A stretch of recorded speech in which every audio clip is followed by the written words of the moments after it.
Welcome back to the channel. My name is FPV Wine and where it all began for me.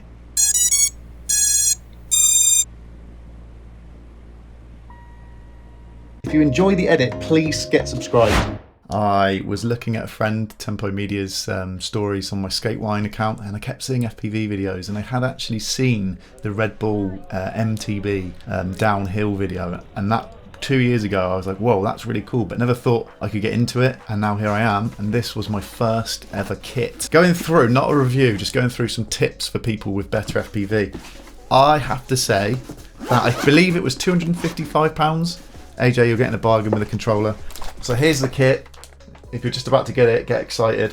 But these are some tips that I found straight away with using it. Number one, get into a sim. That is the number one tip that was given to me at the FPV festival in the UK, video linked above. Cetus X, the Cetus X was my first ever FPV drone some 6 months ago now. Wow, this has been an absolute blast to get started in it. I have to say that being a beginner and putting it through its paces, fairly decent. I have to say, fairly decent. My first tip for people getting into FPV, and this is their first ever kit, the Cetus X. You need a fan. So this is the BetaFlight one. Get yourself a fan. My camera unit within a month broke. BetaFPV did replace the camera unit for me, thank you. So they sent one out.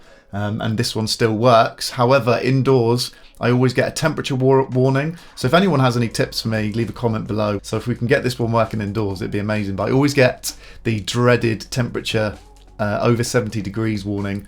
And so I'm a bit hesitant to fly it indoors. If you're going to do stuff on BetaFlight, please use a fan. Otherwise your VTX will burn out on this one because it gets super hot. And that is the one criticism I have to say of the Cetus X, is the fact that as a beginner I didn't know that I had to have a fan on the VTX to keep it cool, and I believe that partially what caused it. It got very hot and then I flew it, and I believe that even a small little bump caused it to unfortunately break. But the warranty, BetaFPV did send out a replacement one, all working, very good, love it.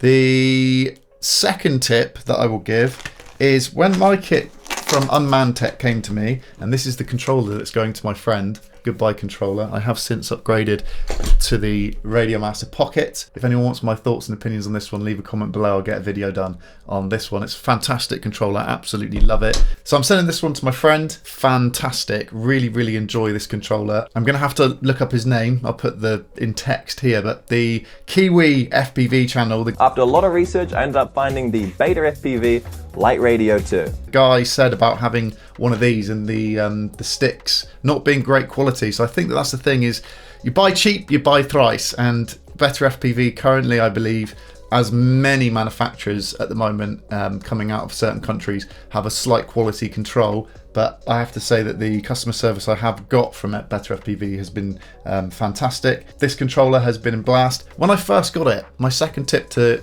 Cetus X owners is these buttons were actually stuck, so I couldn't, arming it and disarming it,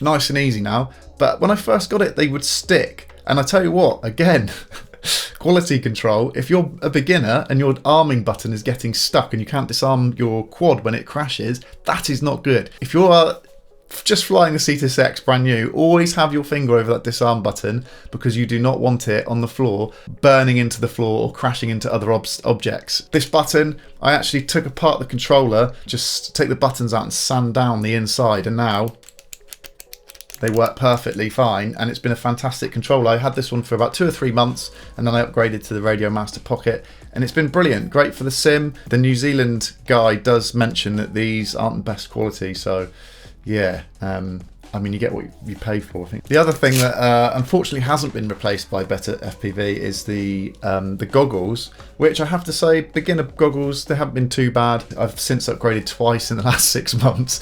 I upgraded to the box goggles. These have been great. I do recommend these. If you're getting into it, upgrade from these. So I upgraded to those. But unfortunately, this headset has got a missing power button. So BetaFPV, if you want to send me a power button that I can resolder on there, that'd be great. I have to turn it on and off with a screwdriver, which is kind of annoying. But overall, enjoyed these goggles. They've been decent. Those goggles have the ability to record, which is great as well. The other thing that's slightly irritating about the Cetus X is it hasn't got a direct USB, and you need this adapter to go in, which is slightly annoying. I know other YouTubers have mentioned that. Yeah, when you finally upgrade to a quad that's got a USB, even if it's micro USB, straight connection, so much easier. USB-C for the win.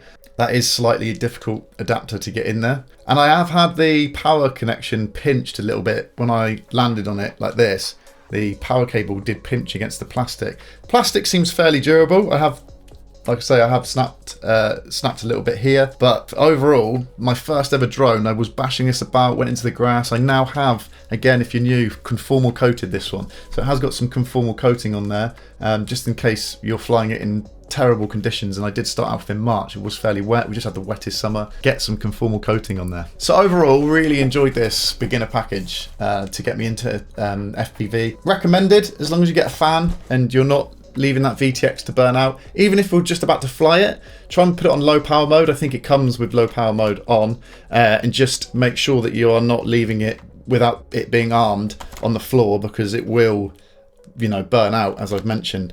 It just gets super hot in there, and you can, when you get close, it does smell of plastic. Really good kit. There's the manual, which I've never actually opened. Better go and get this one packaged, sent off to my friend who's just getting into FPV. So I hope that there's many more hours in this one for my friend to learn on the simulator before he goes and decides to waste loads, to spend lots of money on this expensive hobby.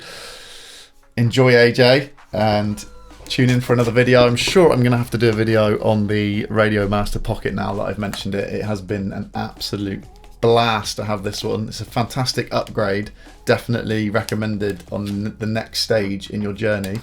Great size, and I come from playing computer games, so I'm already getting into the review. We'll do another one. We'll do a little talk over my Radio Pocket Master and why I love it so much in a future video. But shouts to BetaFPV Cetus X. Hope if you've got a Cetus X, go out and enjoy it. If you do have any questions, leave me a comment and I will try and get back to you if you do have any questions about the Cetus X or anything in general with FPV. Thanks for watching. Tune in to the next one and go out and have a good fly. It looks like it's starting to get sunny in the UK. Amazing.